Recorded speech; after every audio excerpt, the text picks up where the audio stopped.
ഈ മുസ്ലിം വിരോധവും സവർണ മേധാവിത്വവും അവരുടെ വേട്ടയാടലുമൊക്കെ നമ്മൾ വിചാരിക്കുന്നത് പോലെ മോദിയുടെ 12 വർഷത്തിനിടയിലോ 11 വർഷത്തിനിടയിലോ മാത്രം ഉണ്ടായതാണ് എന്ന് ധരിക്കരുത്. ഇത് പണ്ട് മുതലേ ഇന്ത്യയുടെ മനസ്സിൽ, ഇന്ത്യയുടെ എല്ലാ മേഖലകളിലും ഇത്തരം പേരുകാരോടുള്ള ഒരു സമീപനവും ശൈലിയും ഒക്കെ നിലവിലുണ്ടായിരുന്നതാണ്. അന്നുമുണ്ടായിരുന്നു, ഇന്നുമുണ്ട് എന്നുള്ളതാണ് സത്യം. എന്തുകൊണ്ടാണ് കേരളത്തിൽ ഇതൊന്നും സാധ്യമാകാതിരുന്നത് എന്നൊക്കെ ചോദിച്ചാൽ, നമ്മൾ പുരോഗമന നവോത്ഥാന പ്രസ്ഥാനങ്ങളുടെയൊക്കെ പേരുകൾ പറയുമെങ്കിലും എൻ്റെ ബോധ്യത്തിൽ അതിനൊരു മാറ്റമുണ്ടാക്കിയത് പ്രവാസികളായ മനുഷ്യരാണ്.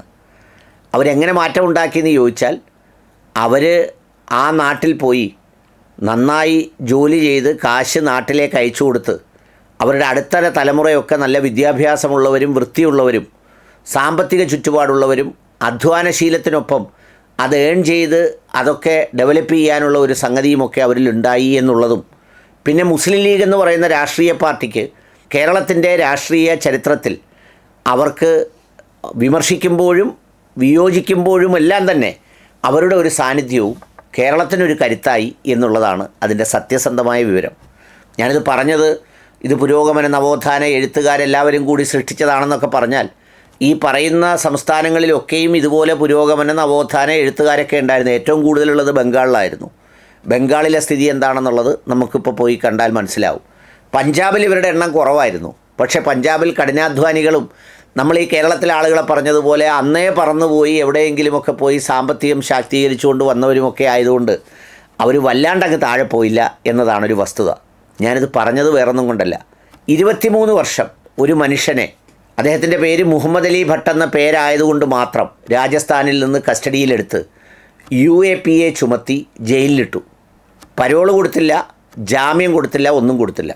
കഴിഞ്ഞ ദിവസങ്ങളിൽ നമ്മുടെ ഉമർ ഖാലിദിനെ പുറത്തു വിട്ടല്ലോ. 7 ദിവസത്തേക്ക് ഒരു ചടങ്ങിൽ പങ്കെടുക്കാൻ വേണ്ടി കൊടുത്ത് പുറത്തു വിട്ടു. അതിൽ നമ്മളൊരു ആവേശപൂർവ്വം പ്രതികരിക്കുന്ന കണ്ടു. അദ്ദേഹത്തോടൊക്കെ പ്രതികരിക്കുമ്പോഴും അദ്ദേഹമൊന്നും ഒരു കടുത്ത മതവിശ്വാസിയോ അല്ലെങ്കിൽ അത്തരം കാര്യങ്ങളോ ഒന്നുമല്ല. ഈ ഒരു യുക്തിവാദവും മറ്റേതുമൊക്കെയുള്ള ഒരാളാണ്. അദ്ദേഹത്തിൻ്റെ കൂടെ അന്ന് CAA സമരത്തിൻ്റെ മുന്നിൽ നിന്ന ഷെഹ്ന സലീം എന്നോ അങ്ങാണ്ട് പറയുന്ന ഒരു പെൺകുട്ടി ഇപ്പോൾ കടുത്ത സംഘീവാദിയാണ്. അവർ മണിക്കൂറുകളിൽ എക്സ് പ്രൊഫൈലിലും ബാക്കിയുള്ള സ്ഥലങ്ങളിലുമൊക്കെ കോൺഗ്രസിൻ്റെ വർഗീയതയ്ക്കെതിരെ പോസ്റ്റ് ഇട്ടുകൊണ്ടിരിക്കുകയാണ്. CAAയുടെ ഈ കേസെല്ലാം അങ്ങനെ മാറിയതോടുകൂടി ഇല്ലാതായി. അതൊരു വൈറ്റ് വാഷിൻ്റെ, നമ്മുടെ വാഷിംഗ് മെഷീൻ്റെ എഫക്റ്റാണ്. ഏതായാലും ഇദ്ദേഹത്തെ 23 വർഷമാണ് ഈ ജാമ്യം പോലും കൊടുക്കാതെ ജയിലിലിട്ടത്. പോകുന്ന സമയത്ത് ഉപ്പ രോഗിയായിരുന്നു, ഉമ്മയുമൊക്കെ ഉണ്ടായിരുന്നു. കഴിഞ്ഞ ആഴ്ചയിലോ മറ്റോ രാജസ്ഥാൻ കോടതി കുറ്റവിമുക്തനാക്കി.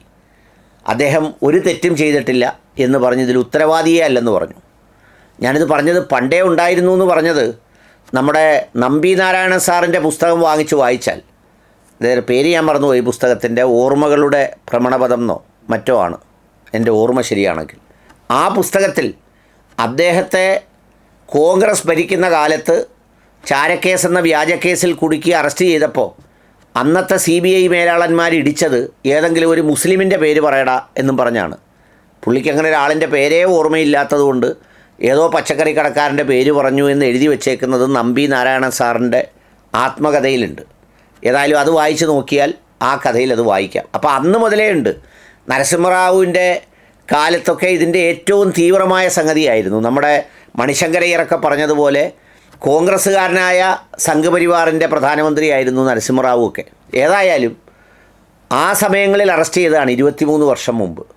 തിരിച്ചദ്ദേഹം ഇറങ്ങിക്കഴിഞ്ഞ് വരുമ്പോൾ സ്വന്തം ഉപ്പയുമൊക്കെ കബറിടത്തിലാണ്. അദ്ദേഹം വന്ന് ആ കബറിടത്തിന് മുന്നിൽ വീണ് കരയുന്ന ഒരു രംഗമുണ്ട്. അതിൻ്റെ വീഡിയോ ക്ലിപ്പ് കാണിക്കാം.